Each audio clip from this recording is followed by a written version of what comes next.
guys and welcome to the YouTube channel of Chemistry Plus and today I am here with another lecture of chemical kinetics। जैसे कि आप लोगों को पता है कि इस प्रीवियस लेक्चर में हम लोगों ने जीरो ऑर्डर के लिए हमारा इंटीग्रेटेड रेट निकाला था और वो आया था हमारा initial concentration minus concentration at time t is equal to kT। ये इंटीग्रेटेड रेट लो हम लोगों ने लास्ट लेक्चर में जीरो ऑर्डर रिएक्शन के लिए फाइंड आउट किया था। आज हम लोग ठीक उसी तरीके से फर्स्ट ऑर्डर रिएक्शन के बारे में पढ़ने वाले हैं। फर्स्ट ऑर्डर रिएक्शन का इंटीग्रेटेड रेट निकालने वाले हैं और उसके फॉर्मूला फाइंड आउट करने वाले हैं। Okay, so let's begin today's lecture. आज हम लोग पढ़ने वाले हैं फर्स्ट ऑर्डर रिएक्शन। तो सबसे पहले हम लोग फर्स्ट ऑर्डर रिएक्शन के लिए डेफिनेशन लिखेंगे। First order reaction,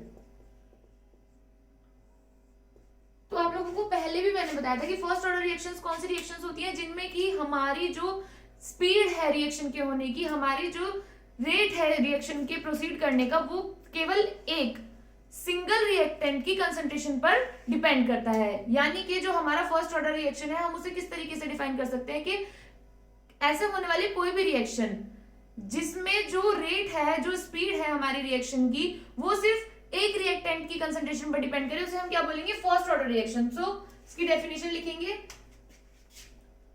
first order reaction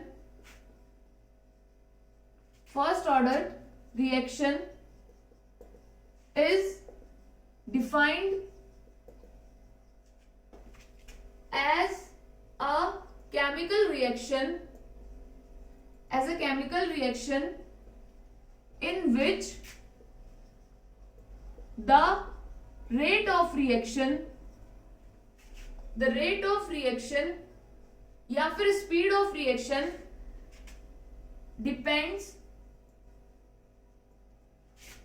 on the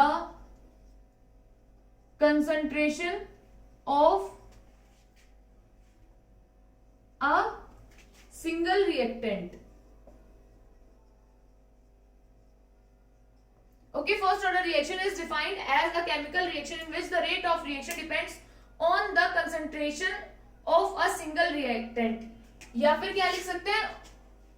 depends on the concentration of only one reactant।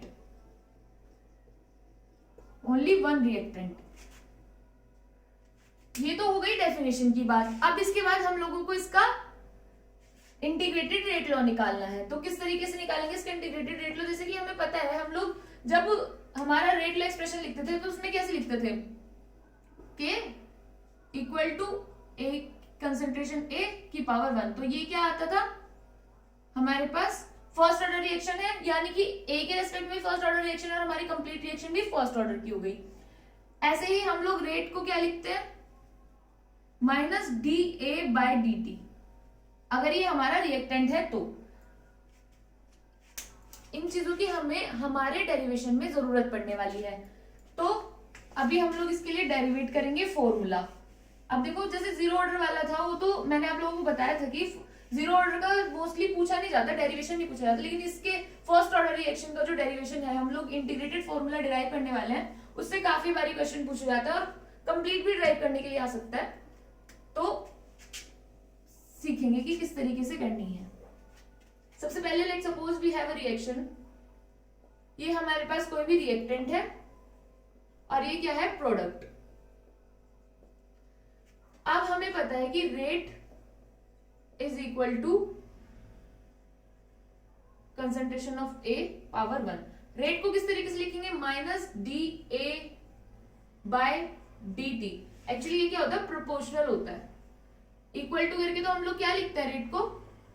Rate equal to के। याद है ना हम लोगों ने वेलोसिटी कांस्टेंट डाला था, वही है ये के। इसके बाद इधर क्या लिखेंगे? के ए की पावर 1। लिखो ना लिखो, कंसंट्रेशन ए। अब हम लोग क्या करेंगे? ये जो हमें सेम साइड दिख रही है ना, यहाँ भी कंसंट्रेशन ए है और यहाँ भी, इन्हें दोनों को एक साइड कर लेंगे। कैसे? Minus D A by A is equal to K D T on integrating.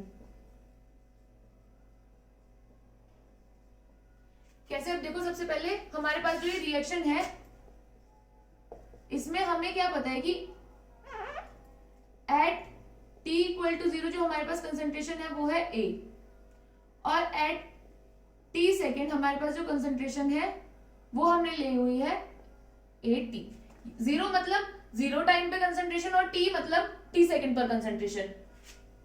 तो अब हम इस रिएक्शन को कंसंट्रेशन के रेस्पेक्ट में, ये देखो पहले लिख लें dA बाय A, यही होता है ना इंटीग्रेशन का साइन, माइनस बाहर equal to K dt। K constant इसलिए K भी बाहर, लेकिन अब हम इनकी लिमिट क्या रखेंगे, क्या रखेंगे, हम यहां से रखेंगे लिमिट, t तो है 0 से t, और ये कंसंट्रेशन है 0 पर कितनी है A0 और ये है AT। अब हम लोगों को पता है ये इंटीग्रेशन क्या होता है कि dA by A, dA by A क्या होगा, ln A। ओके, इससे यहां वैल्यू पुट करेंगे तो minus ln A, limit AT यहां पर A0 equal to K dt 0 to T।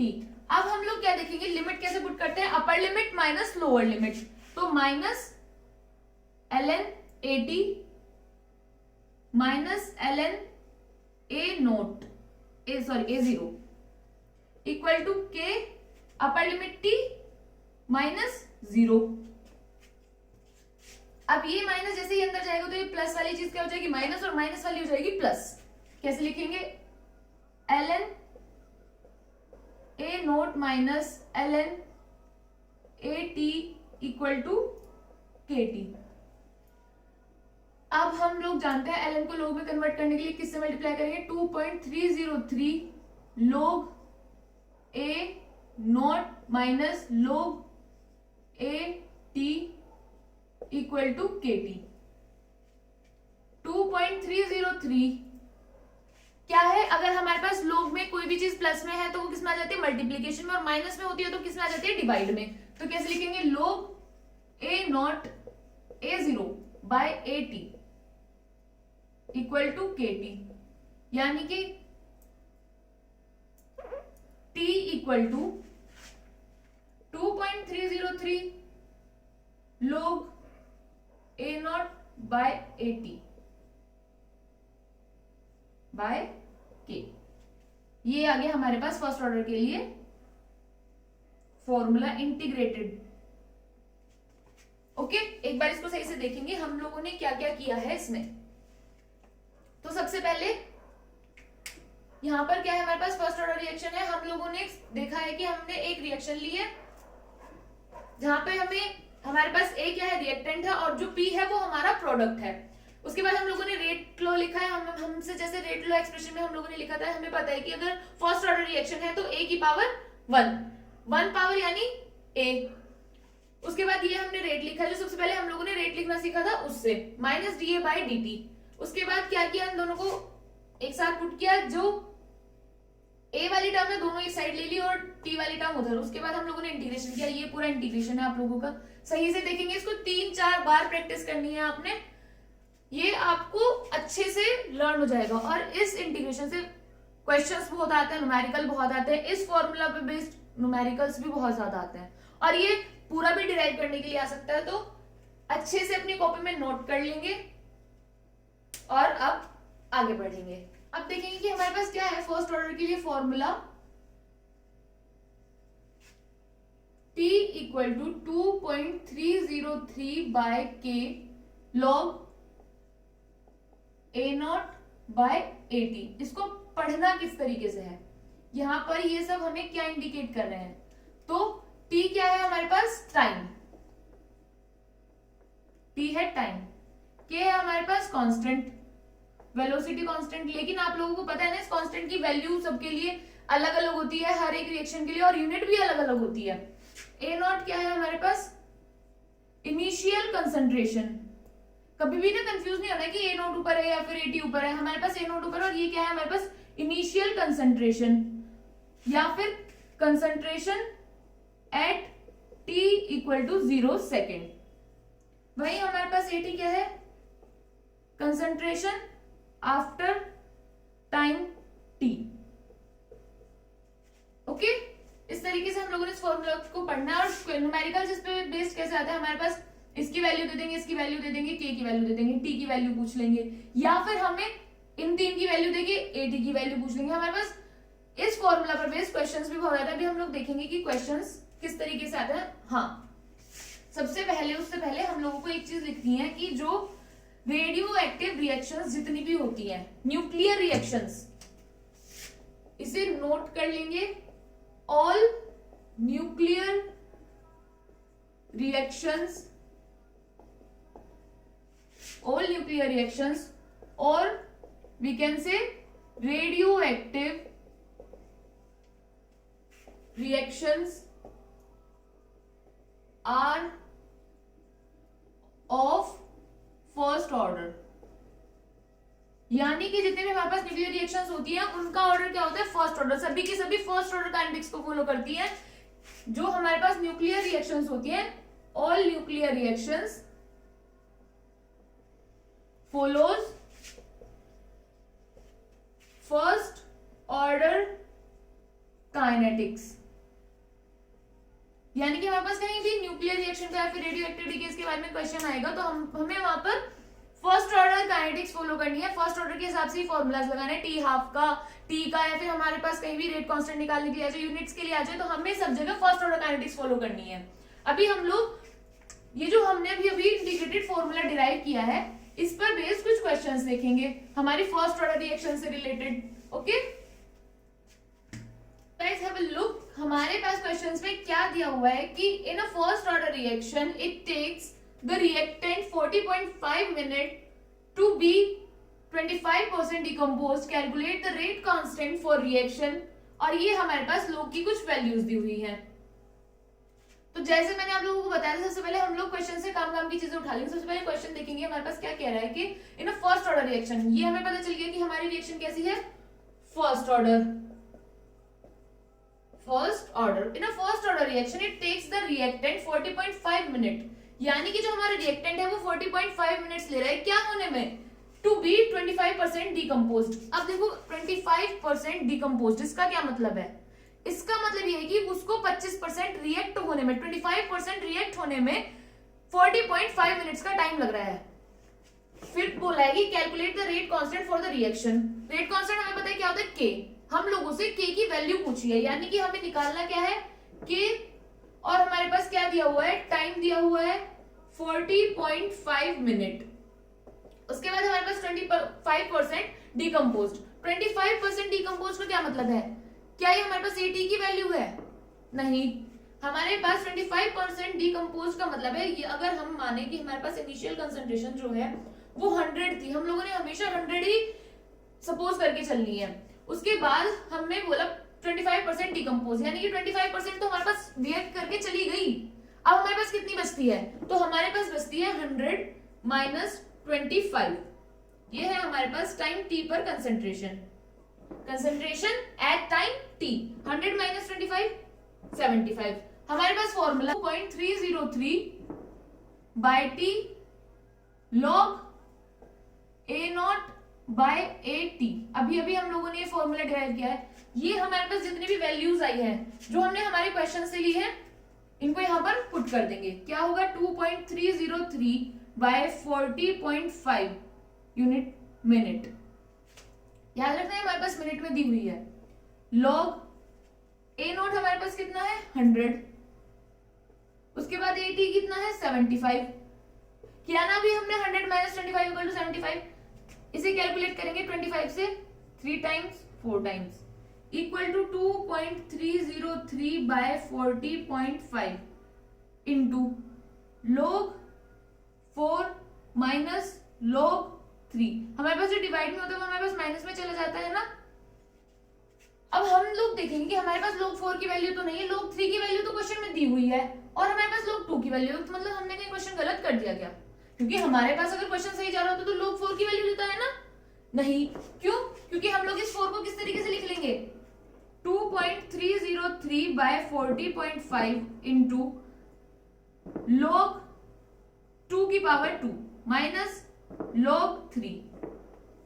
इसके बाद k equal to 2.303 by 40.5, 2 power starting में 2 log 2 माइनस log 3। अब हमारे पास log 2 की भी वैल्यू और log 3 की भी वैल्यू है, तो 2.303 बाय 40.5 इंटू 2 0.3010 माइनस log 3 की वैल्यू क्या है 0.4771, 2.30340.5 इंटू इस किस में मल्टीप्लाई करेंगे तो हमारे पास क्या आएगा 0.6020 माइनस 0.4771।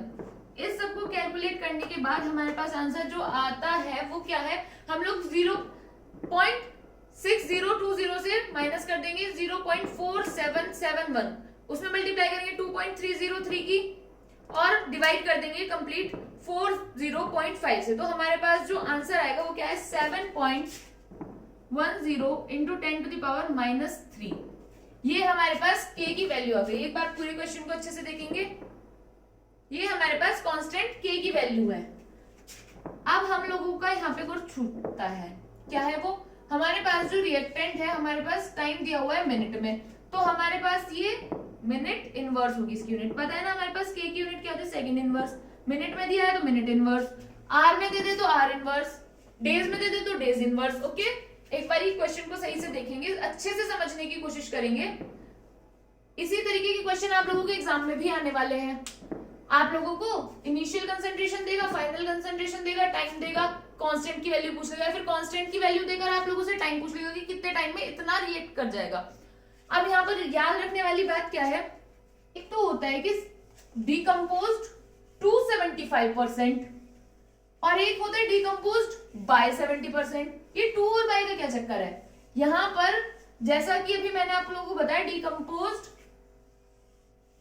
25% डिकम्पोज दिया था कि हमारे पास इतना जो अमाउंट है वो रिएक्ट कर चुका है, तो हम लोगों ने क्या किया 100 में से 25 माइनस किया और 75 हमारे पास पता चल गया कि हमारे पास अभी इतना रिएक्टेंट बाकी है। लेकिन अगर आपसे कोई ये दो वर्ड्स आपके क्वेश्चंस में बार बार यूज होंगे और इनमें मिस्टेक्स होने के चांसेस है, डिकम्पोज्ड टू 75% या फिर 25-50, हम लोग एक एग्जांपल लेकर चल रहे हैं, और यहां पर डिकम्पोज्ड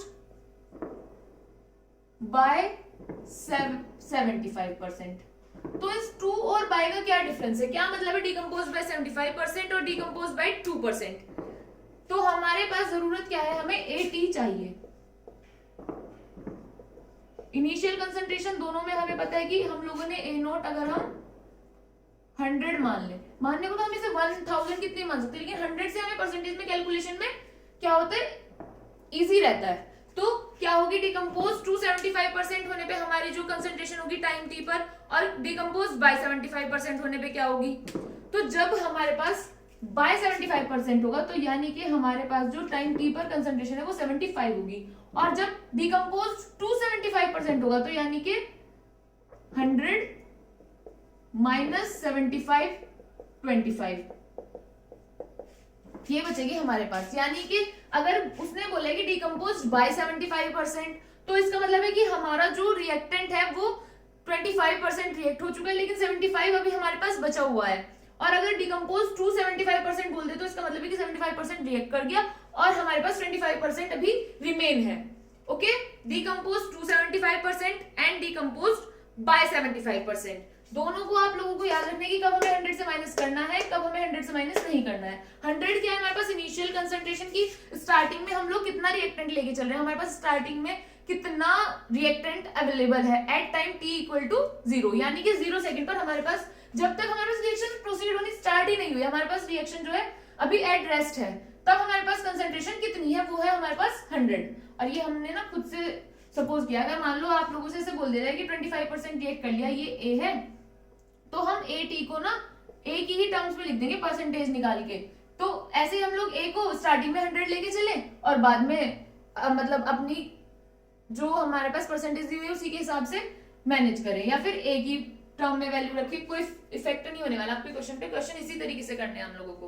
ओके, नेक्स्ट क्वेश्चन, तो देखेंगे हमारे पास फॉर्मूला क्या था, K equal to 1/T ln A not by AT, जहां पे A0 क्या है हमारे पास, कंसंट्रेशन एट टाइम 0 यानी कि T इक्वल टू 0 सेकेंड है, और जब T equal to T second यानी कि T सेकेंड टाइम पर हमारे पास कंसंट्रेशन क्या है, AT। इसे इधर KT equal to ln A not minus ln AT। पता है ना ये तो कि जब भी हमारे पास कोई चीज, देखो जब भी हमारे पास ये लिखा है log A बाय B, तो हम इसे कैसे लिख सकते हैं, log A minus log B। अगर हमारे पास लिखा है log A इंटू B, इसको कैसे लिख सकते हैं, log A minus log B। तो वही हमने यहाँ किया, ये क्या था हमारे पास डिवाइड में था और इसको हमने माइनस में लिख दिया log के साथ। अब हमारे पास जो कर्व ड्रॉ करने की इक्वेशन होती है वो आपको पता है क्या होता है, y equal to mx plus C. यहां से क्या करेंगे, ln AT इक्वल टू, इसे इधर लाएंगे और KT उधर, ln A not A0 minus KT। यहां पर ये क्या है हमारे पास, y। हमें ग्राफ किस किस के बीच में प्लॉट करना है, ये हम लोगों को ग्राफ प्लॉट करना है। इधर क्या है और इधर क्या है, इधर है हमारे पास ln AT, इधर है हमारे पास टाइम, यानी कि हमारे पास हमें जो हमारी टाइम t के बाद कंसंट्रेशन है ln AT वर्सेस टाइम का ग्राफ जो है वो प्लॉट करना है। तो ये क्या है, y equal to C mx, y equal to mx plus c, ये होती है हमारे पास इक्वेशन। अब ln ये रहा और t ये रहा, हमें इन दोनों के साथ ग्राफ प्लॉट करना है। ये क्या है, c, और ये है हमारे पास m। तो यहां से अगर हम वैल्यू देखें तो m इक्वल टू माइनस के, यानी कि हमारे पास जो स्लोप है वो क्या आ रहा है, माइनस के यानी कि डिक्रीज होता हुआ। ये स्लोप है हमारे पास के, और ये जो है ये हमारे पास ln A नोट। देखेंगे एक बार ग्राफ को सही से,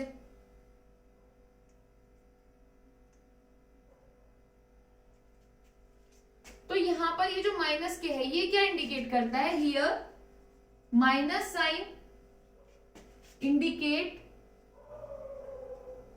that with time the concentration of reactant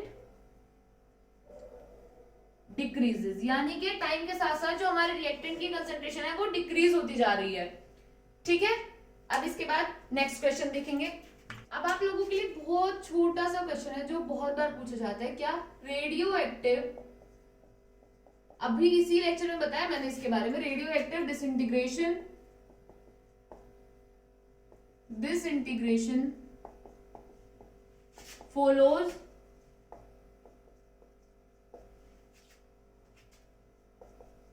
the order, यानी कि जो रेडियो एक्टिव डिसइंटीग्रेशन है वो कौन सी ऑर्डर रिएक्शन फॉलो करता है, फर्स्ट ऑर्डर, सेकंड ऑर्डर,